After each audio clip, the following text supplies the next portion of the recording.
Sejumlah anggota DPRD Kabupaten Tabanan geram karena di tengah upaya memaksimalkan pendapatan asli daerah PAD, ternyata masih ada puluhan toko modern berjejaring di Tabanan yang tak berizin alias bodong. Para pengelola toko segera diarahkan untuk mengurus izin. Jika memandel, maka OPD terkait diarahkan menutup usaha ilegal tersebut.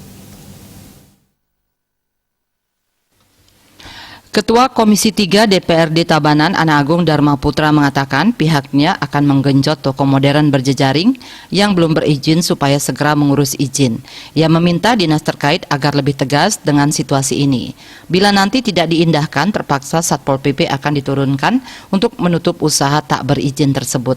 Lebih lanjut dikatakannya, penyisiran toko modern berjejaring bodong ini juga menjadi atensi pimpinan dan anggota Komisi 3 DPRD Tabanan saat melakukan kunjungan lapangan ke Dinas Penanaman Modal dan Pelayanan Perizinan Terpadu Satu Pintu DPMP-PTSP untuk monitoring data perizinan yang berpotensi untuk meningkatkan PAD, terutama perizinan toko berjejaring pada Rabu 5 Januari lalu. Saat kunjungan lapangan itu, didapat data bahwa ada 71 toko modern berjejaring di Tabanan yang bodong.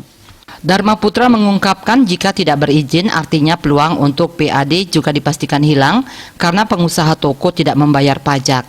Dengan mengantongi data jumlahnya, DPRD Tabanan akan lebih menyikapi toko modern berjejaring bodong termasuk keberadaan data jumlahnya. Sedangkan sesuai data Dinas Perindustrian dan Perdagangan Disperindak di Tabanan tercatat 62 usaha, sedangkan di PMP-PTSP mencatat ada 71 toko modern berjejaring yang bodong.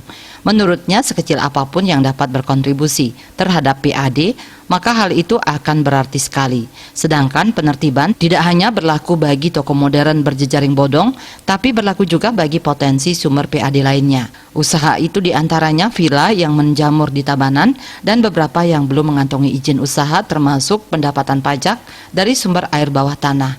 Manik Bisnis Bali melaporkan.